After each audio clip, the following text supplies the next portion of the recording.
Minimizing interservice intervals is key for maximizing reproductive efficiency in dairy cattle. It plays a key role in the profitability of a dairy operation because of its impact on management expenses and long-term milk production. An interservice interval is simply the number of days between services, the time from one artificial insemination event to the next artificial insemination event.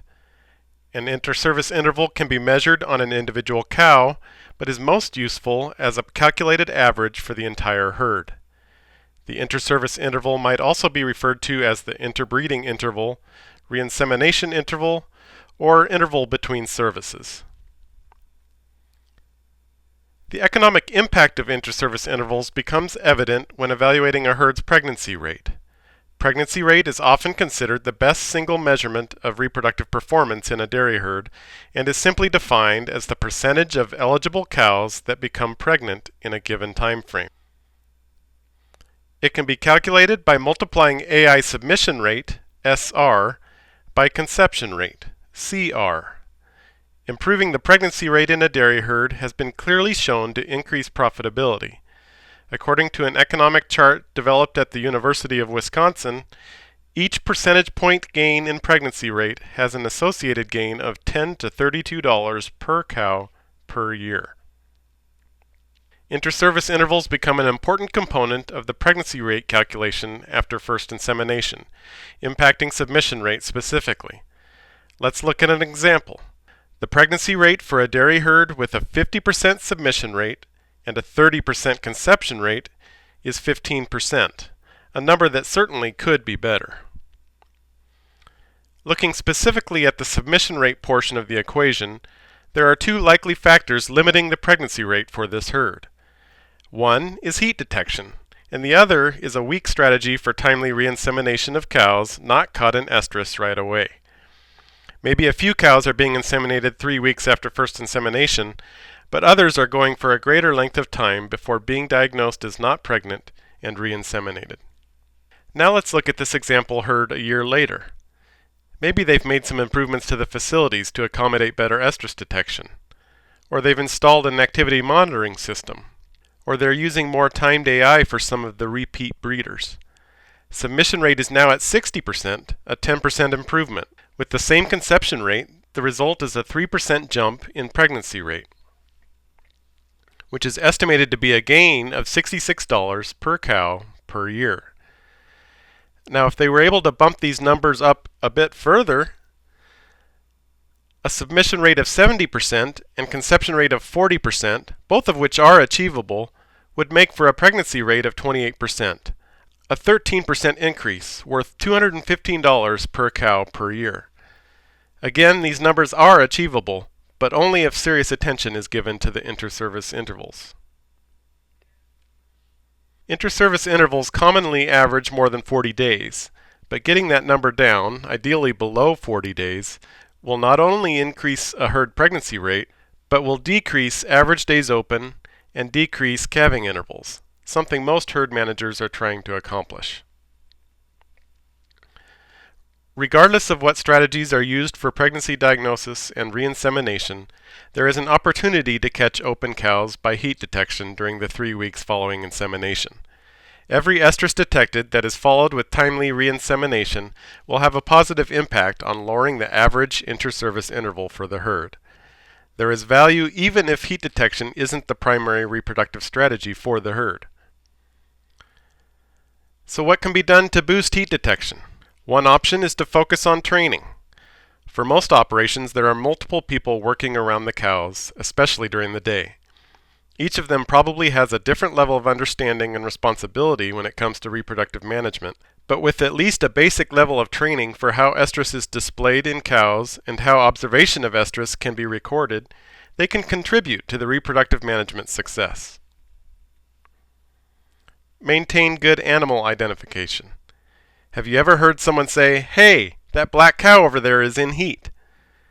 That may be helpful if it's a Jersey herd, but in a herd with Holstein cows, more information is needed. And an easy-to-read ear tag is probably a good place to start. Keep good records. It isn't fun to have to worry about keeping records, but they sure can help increase efficiency. And they don't have to be complicated. Someone can keep a pen and paper in their pocket and write down heats. Or they can use a nifty app on their phone. Either way, if the information is kept in an organized fashion, there will be benefits of timely insemination and more information to diagnose problems when they arise. Lastly, activity monitoring systems have grown in popularity and can be great for catching heats. They can help catch a higher percentage of cows in heat, and they lessen the need for personnel to catch and record every heat. But they do still require time and attention to work well. There's a decent chance that cows which haven't shown a heat by 24 days post-AI may be pregnant. But what's most important to know at that stage is which ones are open. And various pregnancy diagnosis options can provide that information. Traditional pregnancy diagnosis by rectal palpation is commonly done in the 35 to 45 day window. There are now options to test earlier by other methods, but this is a sound method that has a place in efficient management. Using ultrasound for pregnancy diagnosis can shave a week or so off of the time, which may also help with our goal to minimize interservice intervals. Ultrasound is often done in the 28 to 35 day window. The third option includes a number of variations. Pregnancy-associated glycoproteins, abbreviated PAG, can be tested for in either milk or blood around 28 to 32 days. One advantage to this approach is that it may allow for more frequent diagnosis, maybe testing a group of cows every week rather than waiting for a veterinarian, which might be less frequent.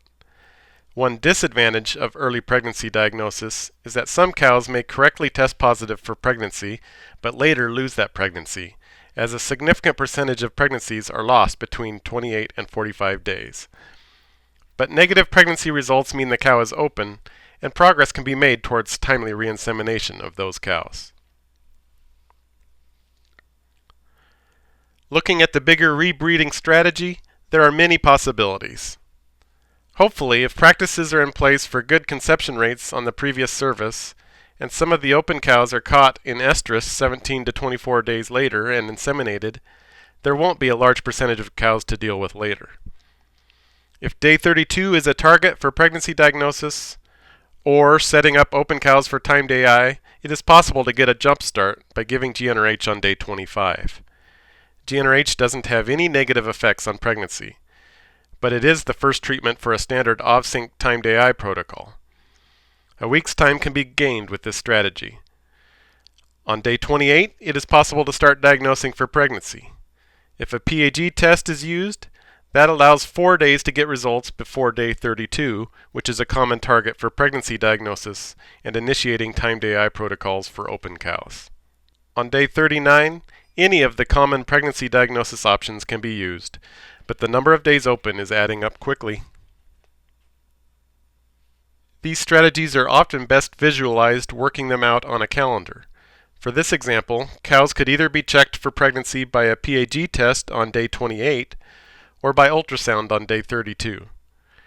The OVSync timed AI protocol can be initiated on day 32 for open cows, which is GnRH on day 32, a prostaglandin F2 alpha treatment a week later, then GnRH again approximately 56 hours after prostaglandin, then AI on day 42. In summary, interservice intervals are an important part of reproductive efficiency and the associated economics of any dairy operation. They impact a herd's pregnancy rate, and they can be improved by taking a close look at heat detection methods, being strategically efficient with pregnancy diagnosis, and using some sort of synchronization strategy for cows that would otherwise go too long before reinsemination.